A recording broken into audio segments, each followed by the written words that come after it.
I wasn't ready for the breakup, the silence, or the pain.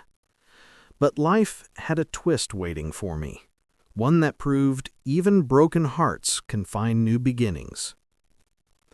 You ever have one of those days where the air just feels heavy, like even the birds don't want to sing? Yeah, that was me. That was my whole morning. I was sitting in my car outside my apartment, keys in my hand, staring straight ahead like the world forgot to hit play. I had slept maybe 2 hours. My eyes were burning, my head was pounding, and my chest felt like someone stacked bricks on it, all because of one stupid text message that I should have never read. But I did. "We need to talk." That was all my girlfriend Jenna wrote the night before. No explanation, no follow-up, just those 4 words that always mean something bad is coming. And the worst part? I already knew what she wanted to talk about. I wasn't dumb. I saw the late-night phone calls, the sudden distance, the smiles she used to give me, now going somewhere else. You can feel when someone stops choosing you. You can feel it like a bruise under the skin. But still, I held on. I held on because she was the one person who saw good in me when I couldn't see it myself. She made me feel like I mattered, like I wasn't just floating through life. And losing that, losing her, felt like losing the ground under my feet. So yeah, I was scared. But I drove to meet her anyway. We picked the same park we always went to, Maple Ridge Park, the one with the old wooden bridge and the ducks that always begged for snacks. I saw her standing there, hands stuffed in her jacket pockets, hair pulled back like she didn't want to look too pretty for me today. "Hey," she said softly. "Hey." We sat on the bench, and for a second, neither of us said anything. It was weird how quiet everything suddenly felt. Then she took a deep breath. "I don't know how to say this without sounding like the villain, but I'm not happy anymore, and I don't think this is working." I nodded slowly. Not because I agreed, but because I had run out of ways to fight for something that only one of us wanted. She kept talking, her voice shaking a little, explaining things I already knew but didn't want to accept. She didn't love me the same way. She felt like we grew into different people. She thought she needed space. And I just sat there, staring at the cracked sidewalk, feeling every word slice clean through me. The part that hurt the most, she wasn't cold. She wasn't mean. She was genuinely sad too. And somehow, that made it worse. "I'm sorry," she whispered. "It's okay," I lied. We hugged, one of those soft, slow hugs that feels like a goodbye you'll relive in your nightmares. And then she walked away, just like that. No big scene, no shouting, no dramatic storm rolling in, just quiet footsteps fading further and further. I stayed on that bench for almost an hour.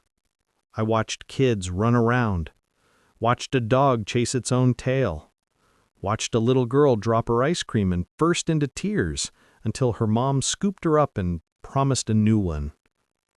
Funny how life keeps going, even when yours falls apart. Eventually, I forced myself up and walked back to my car. I wasn't ready to go home.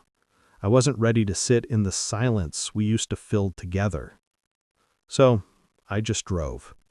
No destination, no music, just my thoughts chewing me alive.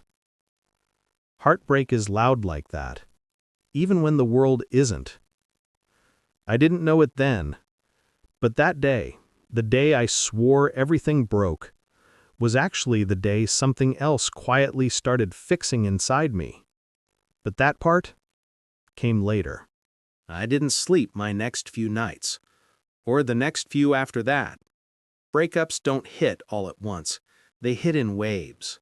Some small, some big enough to knock the wind out of you. And I took every wave like I forgot how to swim. My friends tried to help.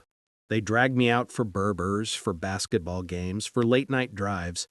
And yeah, it helped. A little. But every time I laughed, it felt like I was faking it. Like my chest wasn't ready to make space for anything good yet. But then something changed. Not magically, not suddenly, just slowly. One morning, about 2 weeks after everything happened, I woke up before my alarm. The sun was creeping into my room, painting this warm, golden line across my wall. I stretched, rolled out of bed, and for the first time in a long time, I didn't feel crushed.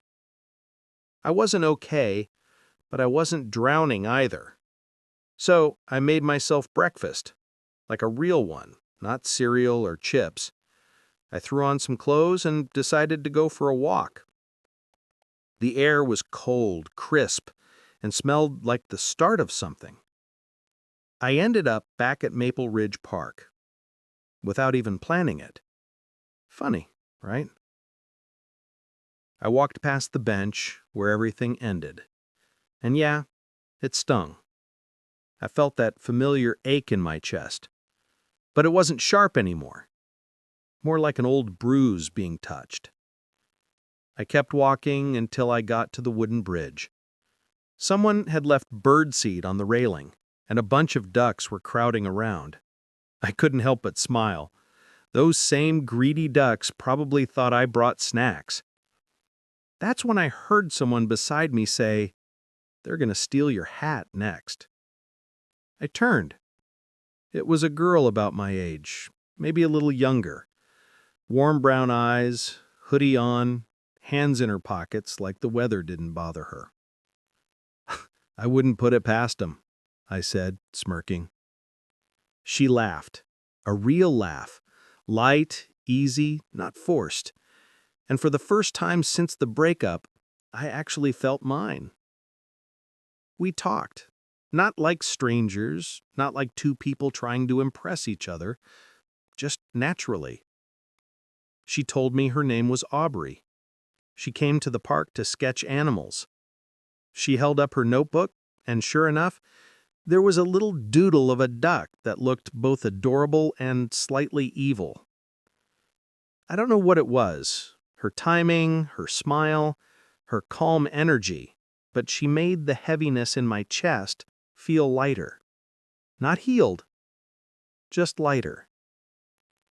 We ended up walking together around the trails, talking about random stuff, jobs, music, embarrassing moments, the time she got chased by a goose. And I caught myself thinking, I forgot I could feel this normal. Before we split ways, she said, "Hey, if you ever want to walk again, I'm usually around the park on weekends." I froze a second. Not because I was scared, but because it had been a long time since something felt like a beginning instead of an ending. Yeah, I'd like that. And as she walked away, I realized something.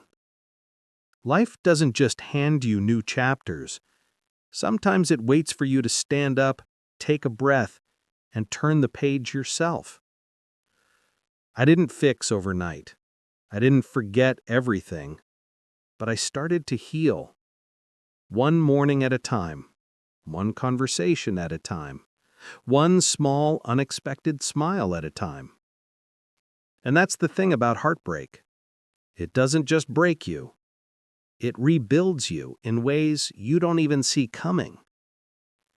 That day at the bridge, that was the day I finally let the world in again.